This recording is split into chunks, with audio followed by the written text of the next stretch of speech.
Bonjour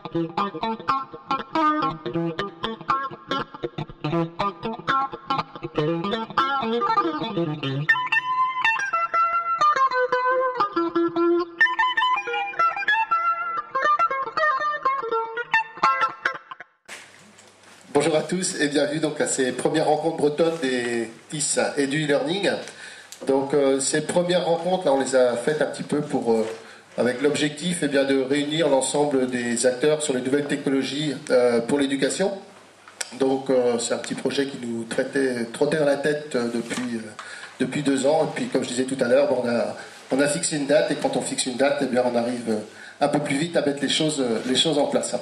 Voilà, donc je vais en préambule peut-être remercier les partenaires. Donc bien sûr la ville de Brest pour la partie matérielle, BMO également pour le petit coup de main sur le plan logistique, et puis l'ensemble des gens qui tournent autour de Scolanel. Je pense à Georges par exemple, qui m'a donné un bon coup de main sur cette organisation, et puis Olivier Magan également qui nous fera une petite intervention tout à l'heure sur un nouveau produit. Voilà, donc je vais tout de suite laisser la parole donc à Isabelle Dremot qui sera notre première intervenante donc sur un petit peu les modalités 2.0 de l'apprentissage, de manière à un petit peu introduire le sujet qui va nous animer ou nous occuper toute la journée. Donc je vous souhaite une bonne journée et puis place un petit peu à cette intervention et au débat qui en suivra, quoi. D'accord, je vais me lever pour faire la présentation. Je vais mettre un peu sur le côté pour que vous puissiez voir. Donc Jean-François m'a demandé de parler un peu des outils d'Internet et des nouveaux outils surtout. Peut-être quelques mots sur ma personne pour que je me présente rapidement. Donc moi je m'appelle Isabelle Dremot, je suis consultante et formatrice à la fois. Et je m'occupe notamment du portail Scoden, S-K-O-D-E-N, que vous connaissez peut-être, et qui est en fait le portail de la FOAD en Bretagne, et qui a été mis en place par le Conseil régional Bretagne. Donc c'est un portail où vous allez trouver beaucoup d'informations sur le e-learning et notamment sur les outils du nouvel Internet qu'on appelle le Web 2.0. Alors le 2.0 c'est ça, c'est le nouvel Internet et c'est une nouvelle façon de voir aussi la formation à distance. Donc on peut dire que la formation à distance elle évolue, qu'elle arrive maintenant sur la vague du web social. Et le web social vous connaissez tous, hein, c'est ce qu'on appelle les réseaux sociaux. Si on fait un petit sondage dans la salle, je suis sûre que tout le monde connaît Facebook. Hein. Est-ce que quelqu'un ne connaît pas Facebook dans la salle? C'est bon. Est-ce que maintenant on va voir s'il y a des personnes qui sont peut-être déjà inscrites sur Facebook? Combien de personnes dans la salle sont inscrites sur Facebook? Ah ouais, on a quand même une petite moitié là qui a un compte Facebook. Donc voilà, donc les outils Web 2.0, hein, sans employer le terme 2.0, ce sont vraiment des outils du web social. Donc aujourd'hui, je vous propose de montrer un peu qu'est-ce que peut être un profil e-formation avec l'évolution de la FOAD vers les outils 2.0. On va s'arrêter un petit peu sur des outils pédagogiques 2.0, hein, on les appelle comme ça. Et puis je finirai par discuter un peu, peut-être avec vous, de ce qu'on appelle la notion d'apprenance numérique. Voilà, on est en ce moment, en 2011, c'est vrai, sur une nouvelle phase de l'appropriation d'Internet. Donc on va apprendre à adapter notre pédagogie, en fait, quand on va faire de la formation, on va l'adapter à ces nouveaux outils. Alors, si on s'intéresse un peu à ce qui se passe dans le Finistère, on va voir en fait qu'il y a déjà pas mal de projets qui existent. Donc, il existe par exemple une accessibilité assez rapide à des contenus. Donc j'ai vu qu'il y avait dans les bibliothèques de Brest par exemple, tous ceux qui ont une carte d'abonné peuvent aller directement à la bibliothèque et puis s'inscrire et puis après de chez eux aller chercher des ressources. Puisque la bibliothèque a des partenariats avec des entreprises qui proposent de l'auto-formation en ligne. Donc on a ici quelques exemples. Donc ça c'est couplé avec des ateliers d'apprentissage, mais ça permet à tout à chacun d'accéder à un certain nombre de modules en ligne.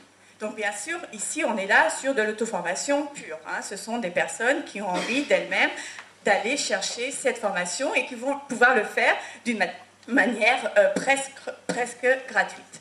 Donc voilà, on a ce premier projet. Le deuxième projet, c'est un projet qui est conduit par le Conseil régional Bretagne depuis 2008 et qui s'appelle le Visa Internet Bretagne. Alors le Visa Internet Bretagne, il s'adresse à qui? En fait, il s'adresse à tout le monde. Il suffit d'avoir 17 ans. Et sinon, on peut, si on n'a pas du tout de connaissance de l'ordinateur, aller demander une formation. En fait, c'est une sorte de bon formation qui correspond à peu près à une dizaine d'heures de formation, comme si on était dans un centre de formation. Mais là, la particularité, c'est qu'on va pouvoir aussi accéder à ces ressources en ligne.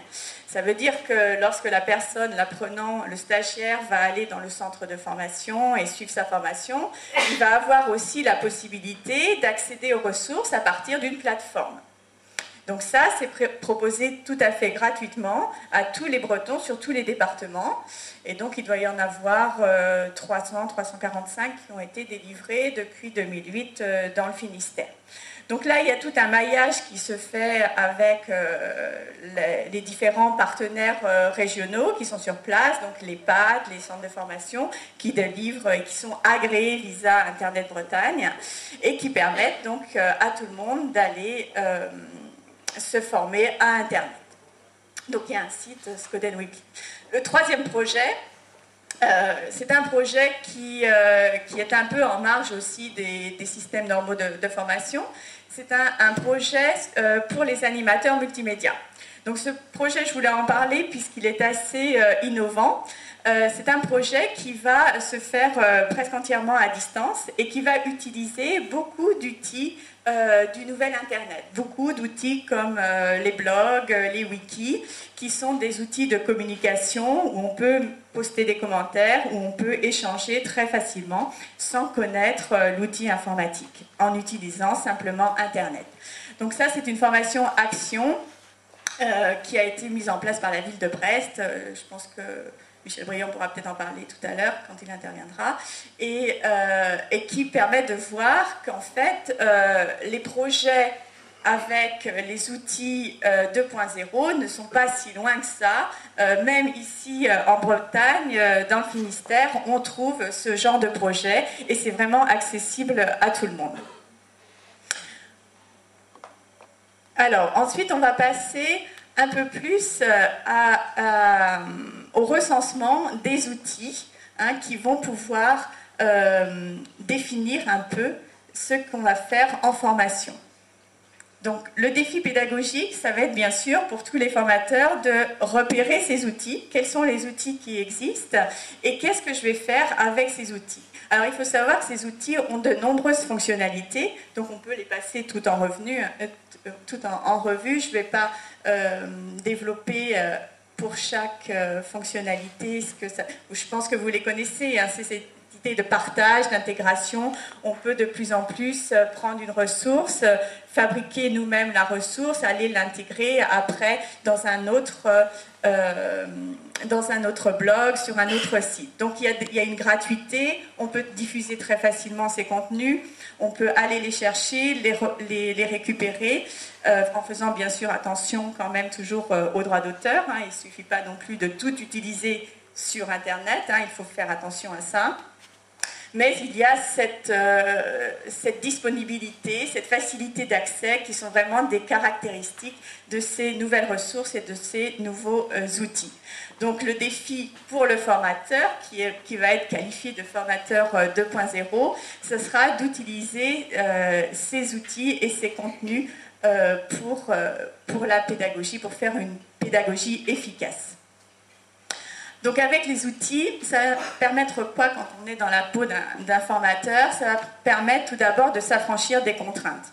On va pouvoir, comme ce sont des outils très très flexibles, on va pouvoir faire beaucoup de formations, de développer sa formation, peut-être aussi de s'affranchir des plateformes quand les plateformes sont existantes dans un centre de formation, ou alors au contraire d'enrichir la plateforme en utilisant des ressources qui sont sur Internet et que l'on va pouvoir rapatrier sur cette même plateforme. En tout cas, on aura forcément un enrichissement multimédia de contenu que l'on aura créé. Donc il est très facile de faire de la vidéo, de mettre des fichiers audio, de faire des podcasts, etc. De récupérer des diaporamas aussi, de photos, d'images et de les intégrer. Donc ça va être très important pour le formateur, ça va être vraiment un outil très efficace pour agrémenter et animer sa formation. La particularité aussi de ce nouvel Internet, donc c'est l'aspect communication. On communique très facilement, on peut mettre des commentaires un peu partout, on peut aussi proposer des liens. Et donc le lien qui va se faire en dehors de la classe va permettre aussi à réussir à avoir un apprentissage efficace. Donc on est avec le stagiaire, non seulement en face à face pendant le cours, pendant l'heure de formation, on va réussir à créer ce lien avec les stagiaires et leur permettre aussi d'appréhender un peu mieux le contenu qu'on leur propose. Et puis aussi, ça va permettre de dynamiser, de créer une dynamique de groupe qui est très favorable à l'appropriation des contenus. Et donc de motiver les apprentissages. Donc là, vous avez réuni sur une seule diapositive les nouveaux outils. Donc là, j'ai en fait sélectionné essentiellement les outils qui sont en français. Donc il existe d'autres cartes comme ça que j'avais réalisées, mais qui sont beaucoup plus complètes, mais qui représentent les outils aussi en anglais. Par contre, souvent j'ai la demande de la part des formateurs, mais qu'est-ce qui existe en français, puisqu'il y a des publics qui, malheureusement, ou qui, pour certaines conditions, certaines raisons, ne lisent pas ou ne comprennent pas l'anglais. Donc en fait, pourquoi ne pas travailler en français tout simplement ?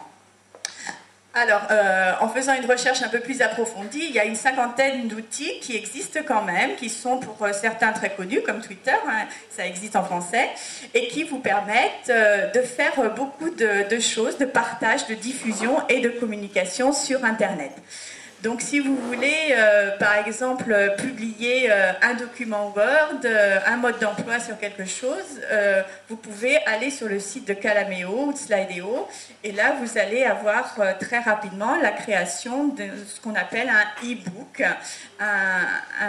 en fait un livre numérique qui sera très facile à consulter, qui sera un peu plus dynamique qu'un document Word que vous mettriez sur votre site internet.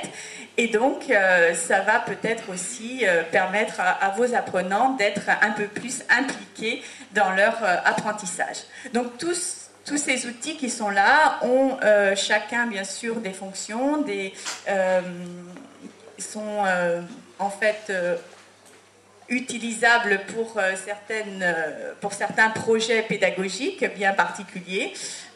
Mais suivant ce que vous avez envie de faire, vous allez pouvoir trouver maintenant sur Internet des outils qui ne demandent pas non plus de formation préalable, que l'on peut utiliser facilement parce qu'en général, ils sont gratuits. Ils sont très faciles d'accès. On peut y naviguer de manière intuitive. Donc, en fait, ça permet vraiment de réaliser de nombreuses choses avec aussi les apprenants, puisqu'en fait, ces outils peuvent être utilisés à la fois par le formateur et par l'apprenant. Ça va en général dans les deux sens. On n'est plus dans un seul sens.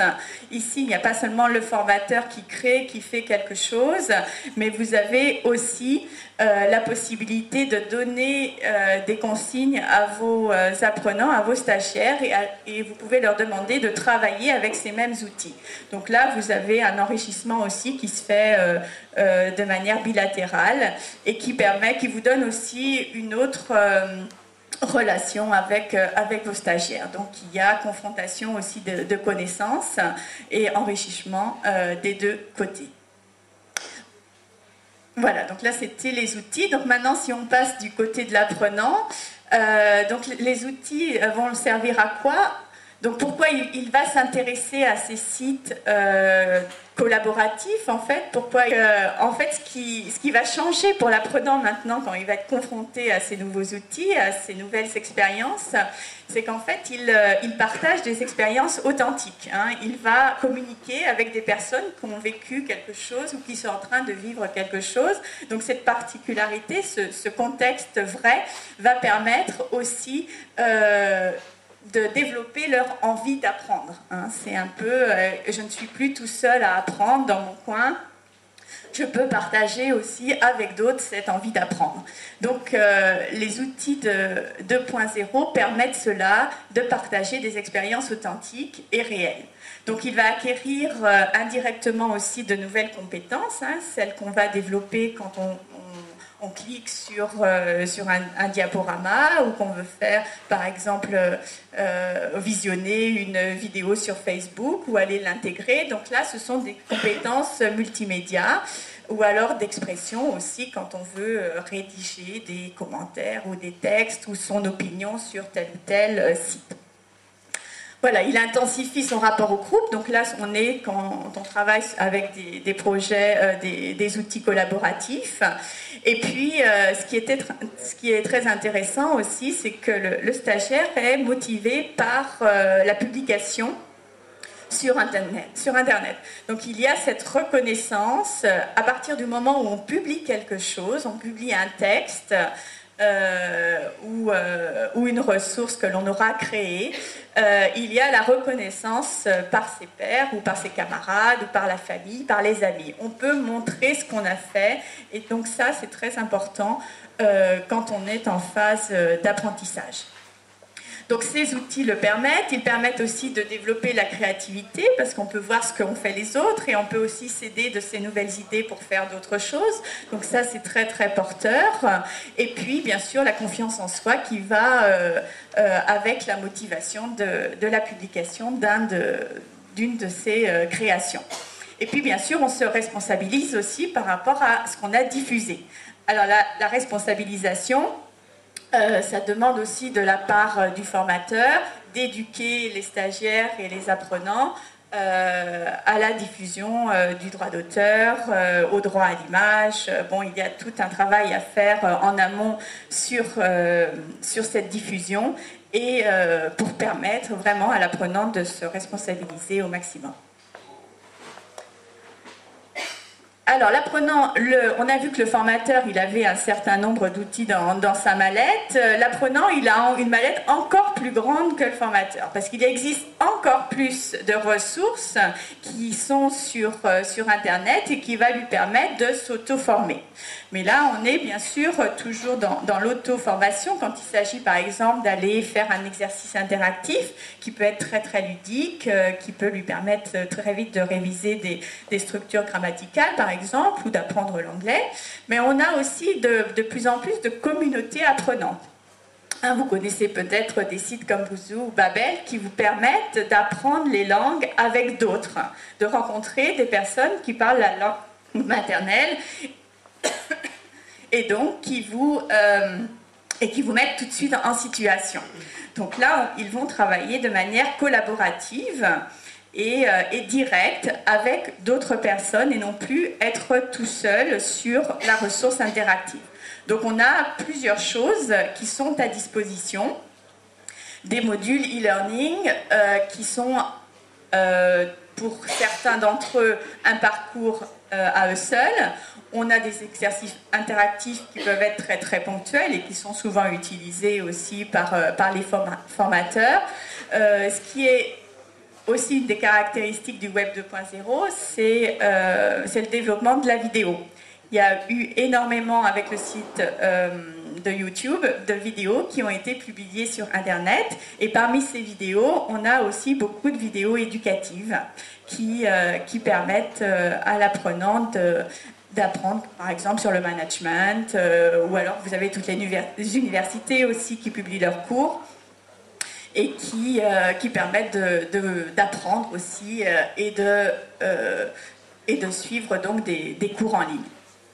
Donc les vidéos sont très présentes sur Internet et nous permettent permettent aussi aux apprenants de se former. Voilà, donc c'est un peu vu de manière assez rapide les outils que l'on trouve sur le web.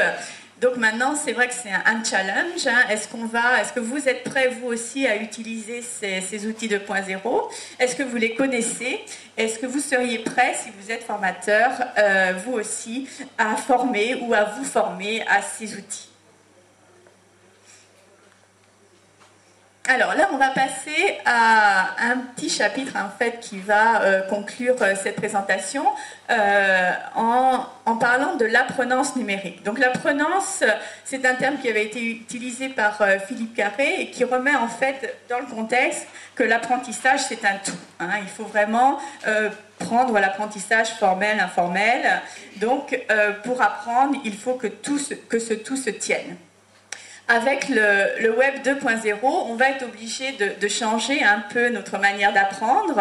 On va apprendre en partageant avec les autres, hein, de manière collective et de manière collaborative. Hein. On est dans un groupe et ce groupe va nous permettre de mieux apprendre, de rester centré aussi sur notre apprentissage et de travailler aussi de manière collaborative avec les autres, donc d'enrichir forcément le travail que l'on va faire. Et puis, on va créer. Donc ça, c'est assez nouveau, puisqu'avant, c'était réservé simplement aux informaticiens qui avaient le tout pouvoir sur Internet. Maintenant, l'internaute lambda peut aller sur le net et peut faire lui-même des ressources, des créations qui sont de niveau professionnel. Donc, on a cette nouvelle notion, on apprend à partager, que l'on soit formateur ou que l'on soit apprenant. Et puis, on va apprendre à communiquer, puisque les outils qui sont à notre disposition nous le permettent. On va diffuser notre information, on va communiquer via des blogs, des wikis, hein, qui sont en fait des sortes de bases de connaissances où on va pouvoir mettre chacun notre tour des textes, des compléments d'information. On va utiliser des flux RSS qui sont des flux d'actualité qui nous permettent d'avoir directement l'information. Et puis on va partager ce qu'on a découvert nous aussi sur le net. On va mettre nous-mêmes des mots-clés sur les ressources que l'on a créées ou que l'on a trouvées. Et comme ça, la toile va être une sorte de grande bibliothèque où on va pouvoir nous-mêmes classer certaines choses et les présenter à nos stagiaires, hein, puisque c'est le but final quand on va utiliser ces outils en formation. Voilà, donc là, on est en fait sur des outils qui sont, pour la plupart, quand on est sur du service non premium, hein, puisqu'en général, après, pour avoir des sécurités dans le stockage des données, on va passer sur l'offre payante, mais pour la plupart des outils, on peut d'abord les découvrir. Ce qui est bien, c'est qu'on n'a pas besoin d'acheter un logiciel. On a tout à disposition en ligne, et pour les tester, ils sont gratuits. Donc ils sont gratuits, ils sont intuitifs, hein, je vous l'ai précisé tout à l'heure, mais si vous allez voir quelques-uns de ces outils, rien que par exemple Jobs the Web, par exemple, qui est présent sur le stand ici, vous allez voir qu'en fait c'est très facile, très intuitif, simple, et en tout cas ce qui est important c'est qu'ils sont là. Donc profitez-en pendant qu'ils sont sur Internet, testez les outils et voyez si ça peut répondre à un de vos projets pédagogiques. Donc en fait, ils sont intéressants pour nous parce qu'ils regroupent toutes les conditions qui sont nécessaires à quelqu'un pour apprendre. Hein, on va pouvoir permettre une certaine autonomie de l'apprenant. L'interaction est là, elle est tout de suite efficace. Ils vont motiver, hein, puisqu'ils sont quand même un caractère très ludique et responsabilisé, on en a parlé. Hein, il y a l'adhésion qui va se faire par rapport à la ressource qui a été créée ou qui est sur Internet, dans un blog ou sur un site un peu plus interactif que d'habitude. Donc, on va aider, grâce à ces nouveaux outils, l'apprenant à se situer dans son parcours d'apprentissage et puis à se prendre en main, en fait, puisque c'est le but recherché, hein, c'est pas de rester côte à côte à prendre par la main et à lui dire comment il faut faire, c'est qu'il s'autonomise par rapport à ça et qu'il puisse de lui-même prendre bien en compte son apprentissage et puis aller peut-être après vers d'autres formations et d'autres apprentissages. Voilà, donc je voulais conclure là-dessus sur les outils 2.0. Et bon, si vous avez de votre côté des questions sur cette présentation ou sur d'autres outils, je me tiens à votre disposition pour y répondre.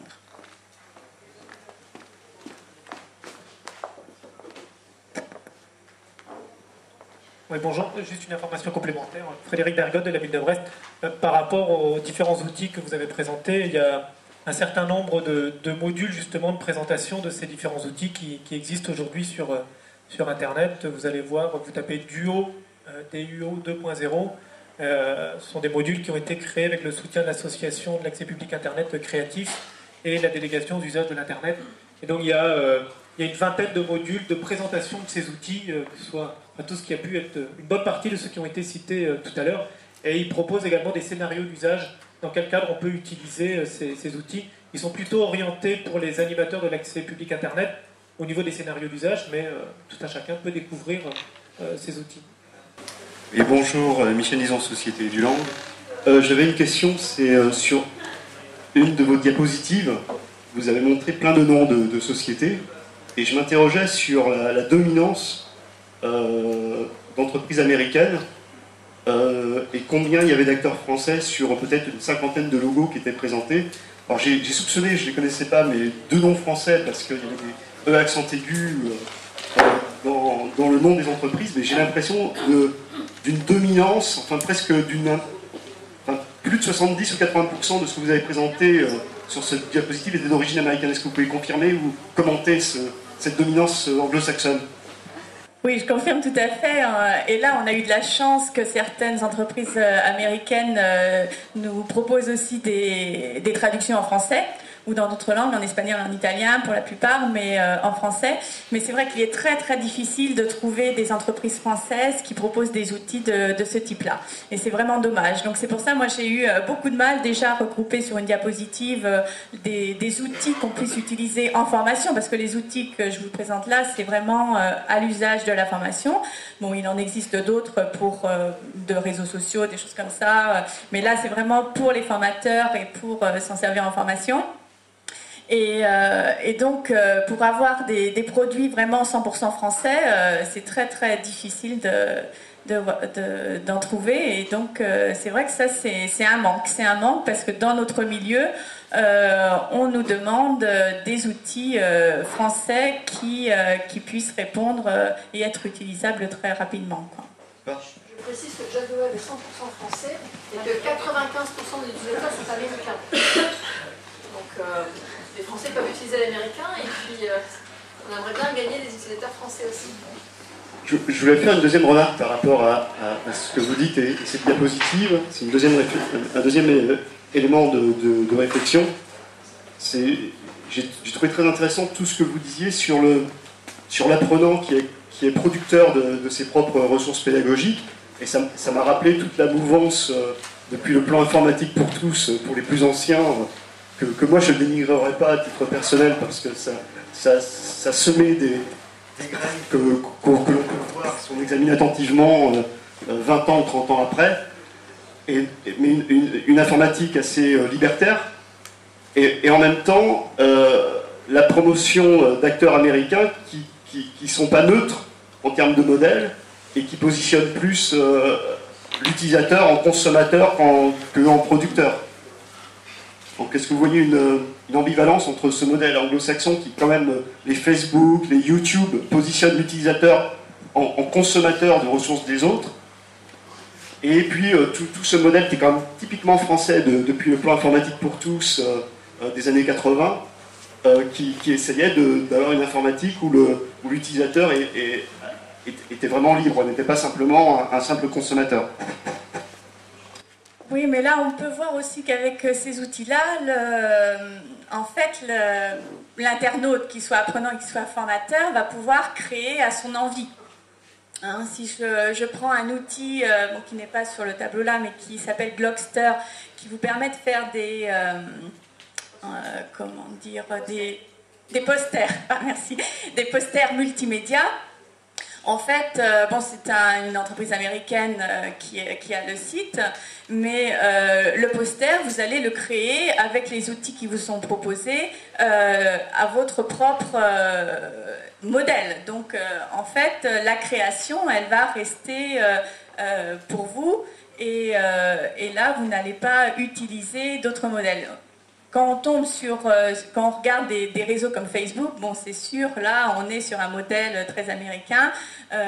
On voit qu'il y a toujours une demande d'aller rechercher des contacts à droite à gauche. Donc là, on est sur du push un peu pour aller essayer de développer un réseau. Par contre, sur la création de ressources, sur les outils qui permettent la création de ressources, je crois qu'on a toujours une grande liberté. Et que ce soit des entreprises américaines ou françaises. Effectivement, je comprends bien tout ce que peut apporter Web 2.0 par rapport à la fonction de comprendre. Par contre, ma question c'était quels sont les risques ou les déviances possibles et quelles parades ou quelle vigilance faut-il mettre en œuvre par rapport à ça, s'il y en a. Ouais. Bah, moi, je vois le plus grand risque, c'est la mise à disposition de documents sur Internet et l'utilisation abusive des documents des uns et des autres. Donc, il faut faire très attention aux droits d'auteur. Donc ça, c'est la première chose à faire. Droit à l'image et aux droits d'auteur, donc toujours informer, éduquer ceux qui vont créer des ressources et publier ces ressources sur le droit d'auteur. Donc il existe maintenant, avec ce nouvel Internet, des nouvelles licences qui s'appellent les licences Creative Commons et qui permettent une diffusion très très rapide du document que vous avez créé. Donc ça protège d'un côté le formateur, le créateur, et ça protège aussi celui qui va l'utiliser, puisqu'avec ces 6 licences qui sont disponibles, que vous trouvez sur le site Creative Commons France, vous avez la possibilité d'attribuer vous-même la licence si vous voulez que votre œuvre soit commercialisée ou pas, enfin utilisée sur une plaquette commerciale ou pas, ou redistribuée, modifiée. Enfin bon, vous avez ces 6 licences, mais certains ne le connaissent pas. Et vous avez aussi toujours beaucoup de stagiaires qui vont aller piocher des images sur Google Images et qui se disent de toute façon, puisque c'est sur Google Images, je peux l'utiliser sur mon blog, il n'y a pas de souci. Mais en fait, sur chaque image, il y a marqué attention aux droits d'auteur. Donc il faut toujours aller vérifier sur le site si l'image est réutilisable ou non de manière indépendante. Thank